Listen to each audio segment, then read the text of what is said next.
This is Trump Tower 3, one of the tallest residential towers on Florida's coastline. 551 feet of glass and concrete.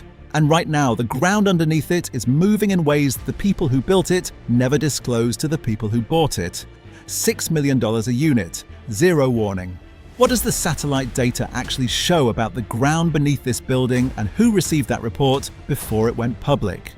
If the mandatory inspections are current and the building passed, what exactly are they designed to find? Why did it take a university research team with radar satellites to surface movement data that monitoring instruments inside this building have been recording for years? And if 70% of new towers on this coastline are subsiding, why is no one in an official capacity saying so out loud?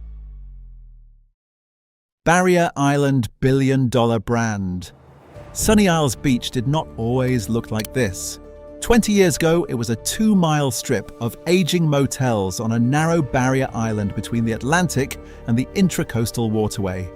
Then the branded tower boom arrived. Trump, Porsche, Armani, Ritz-Carlton, Bentley.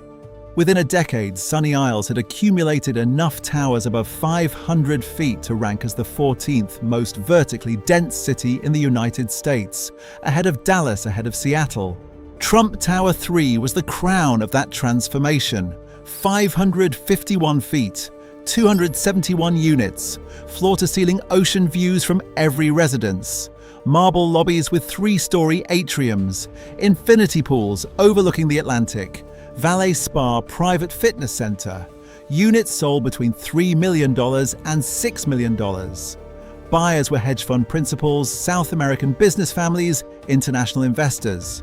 They were not just buying a condominium, they were buying distance from risk, wealth as a buffer between them and everything that could go wrong. In December 2024, after the University of Miami published satellite data showing Trump Tower 3 was among 35 buildings subsiding along the Florida coast, the mayor of Sunny Isles Beach addressed the public. "We are 100% confident that everything is safe," Mayor Larissa Svechin told the Miami Herald. The buildings were current on inspections. They were built by the best of the best. That was the official position. Here is what the record shows. Where did the warnings go? Champlain Towers South, June 24th, 2021, 1:22 a.m. Is there a fire? No, collapse. Captain, hey, the Champlain Towers, the building, it collapsed. 4.3 miles south of Trump Tower 3 on the same barrier island. Same category of concrete residential high-rise. Same Holocene-era beach sand and compressible fill above tidal limestone. The 12-story building did not lean first. It did not give visible warning in the lobby. It collapsed in 12 seconds. 98 people died. The sequence that produced that collapse had been running for years. Residents reported cracking concrete in the parking garage, pooling water that did not drain, exposed rebar. Engineers documented it. The board received repair estimates approaching $15 million. A 2018 engineering report described the deterioration in precise technical language, structural damage, waterproofing failures, concrete spalling at the pool deck above the parking structure. The board discussed it, voted on it, delayed it, and the building stood there visibly accumulating damage through the paperwork until the Tuesday morning in June when it did not stand there anymore. The failure was not a surprise to the engineers who had inspected it. It was a surprise to the residents who had not been shown what the engineers wrote. That gap between what the technical record showed and what residents were told is the same gap developing 4.3 miles north right now. The law that missed the point. Florida's legislature responded with Senate Bill 4D in 2022, mandatory milestone inspections, structural integrity reserve studies. Coastal buildings within 3 miles of the shoreline, the category that includes every tower on Sunny Isles Beach, face stricter timelines and lower thresholds. Trump Tower 3 falls inside that boundary. The inspections are required. The question is what they are designed to find. The framework catches visible concrete spalling, exposed rebar, facade cracking, waterproofing failures in parking structures. These are the symptoms Champlain displayed. The law was calibrated to find them. It was not calibrated to detect differential settlement in a foundation system. The slow millimeter by millimeter divergence between how one section of a mat foundation moves versus another. That requires subsurface monitoring instruments, geodetic survey benchmarks, and an engineer willing to look at the trend line and say out loud what it means. That data exists at Trump Tower 3. The question is who has seen it and what they have done with it. And that is when the satellite record arrived. What the satellites recorded. In December 2024, the University of Miami Rosenstiel School published a peer-reviewed study in the journal Earth and Space Science. Researchers combined 222 radar satellite images, 7 years of data, 2016 to 2023, measuring surface displacement across 35 buildings along a 12-mile coastal stretch from Miami Beach to Sunny Isles. The findings were described by the lead author as unexpected. Trump Tower 3 was on the list. So were the Porsche Design Tower, the Ritz-Carlton Residences, the Surf Club Towers. In northern and central Sunny Isles, the zone where Trump Tower 3 stands, nearly 70% of new buildings showed measurable subsidence. Vertical displacement ranging from just under 1 inch to just over 3 inches. Some buildings showed continuous movement with no sign of slowing. The study's senior author told the Miami Herald almost all the buildings at the coast itself they're subsiding. That satellite record existed before the mayor's press conference. Her 100% confidence was not sourced from it. Then the geology explains why. The ground beneath the numbers. Sunny Isles Beach is not bedrock. It is a narrow barrier island of beach sandshell hash and decades of hydraulic fill placed by developers. Think of it as building a skyscraper on a wet sponge, then running the ocean through the bottom of that sponge twice a day. Drill down beneath the foundation and you move through loose superficial sand into Miami limestone, porous carbonate rock, interbedded with compressible sandy layers.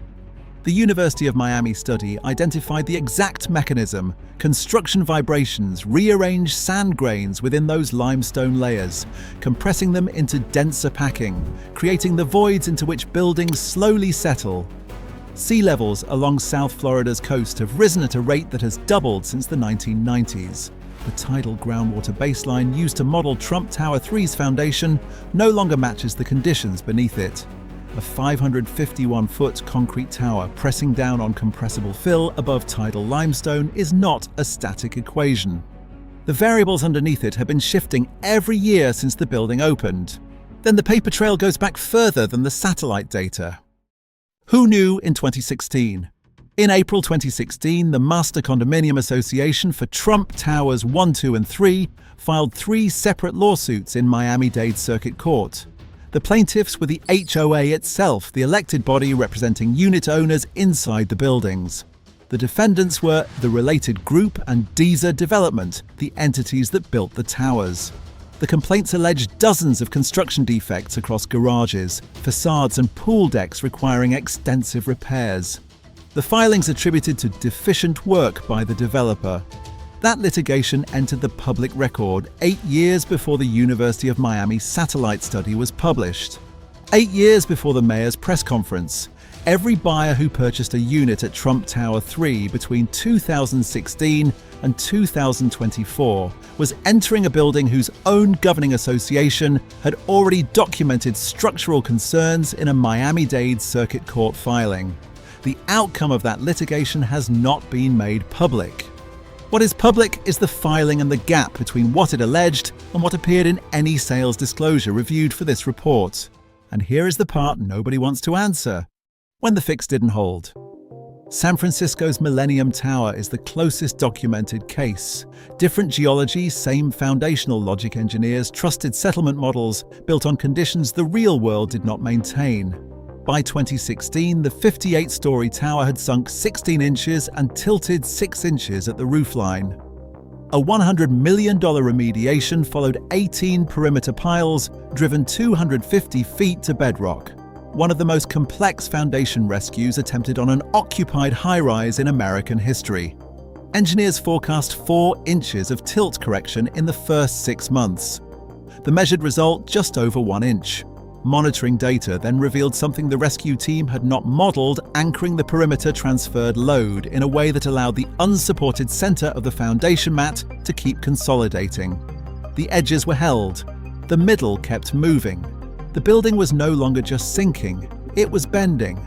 Today, Millennium Tower units that sold for $5 million trade between $2 million and $3 million. Some have sold at losses exceeding 50% of the original purchase price.